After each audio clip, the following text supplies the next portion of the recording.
Sabay-sabay natin alamin ang mga kaganapan na nangyayari sa ating bansa.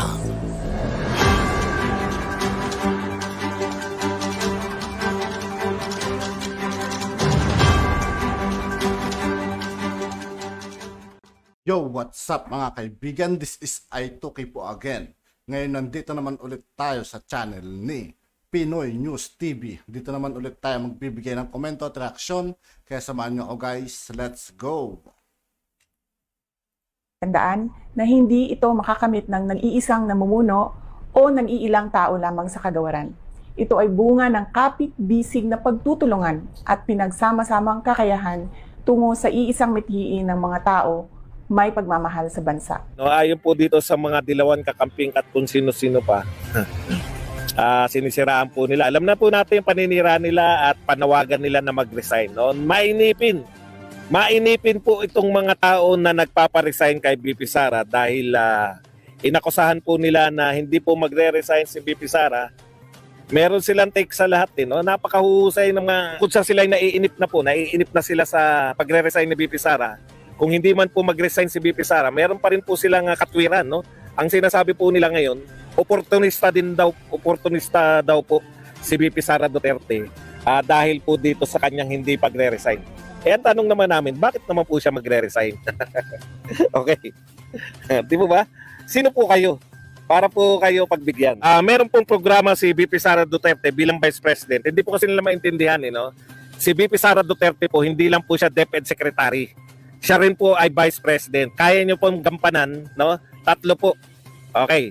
Kaya din pong gampanan ni BP Sara yung pagiging Vice President, kasabay po ng kanyang pagiging NTFL Vice Chairman at saka po DepEd Secretary. Ang tawag po diyan multitasking.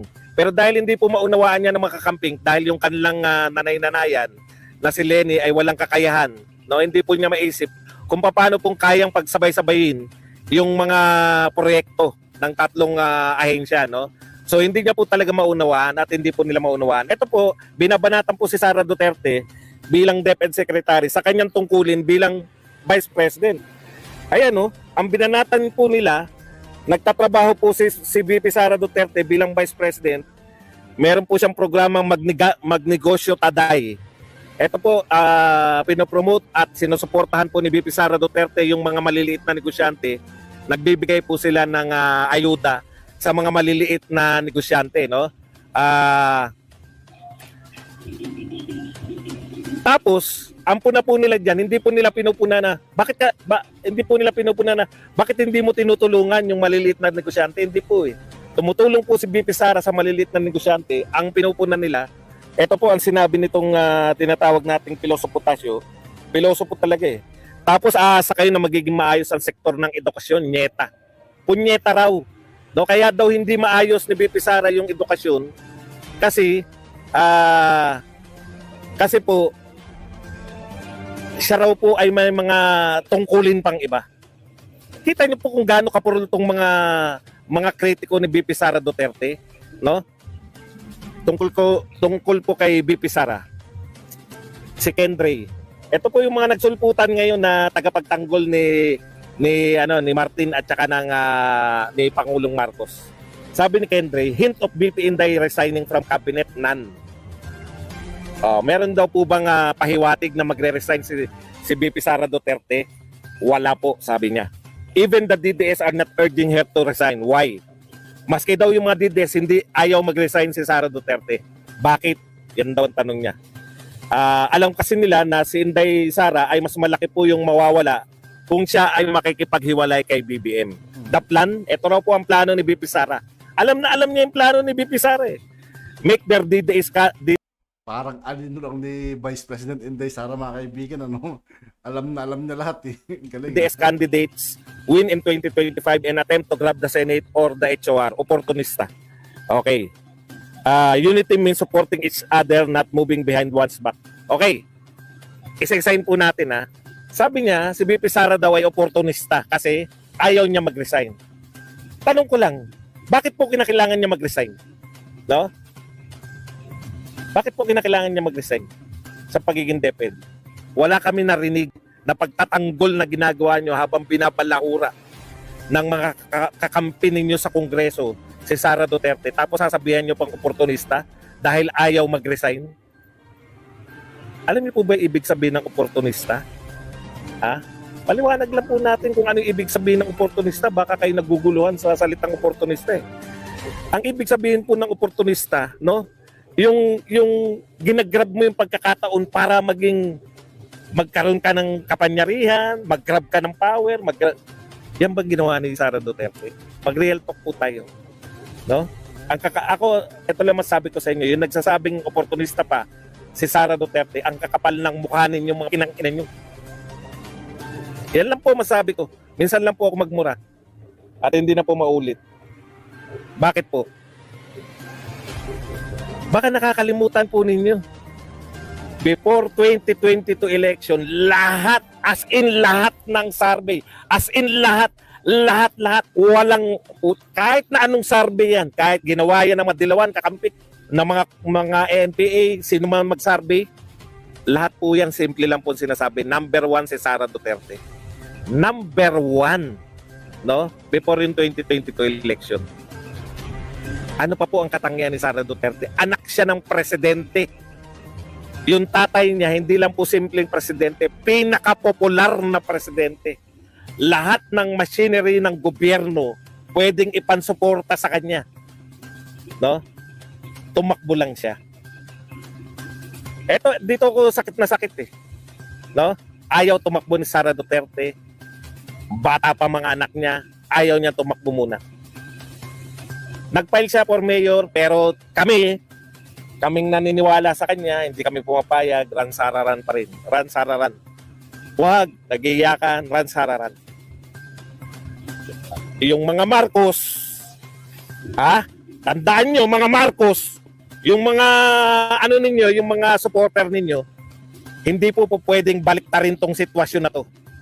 Yung mga Marcos, nanliligaw, pumupunta sa Davao, nililigawan nila si Sara Duterte para maging vice president ni BBM. Huwag tayo magbulahan, no? Kayo ang nanligaw kay Sara Duterte, hindi the other way around.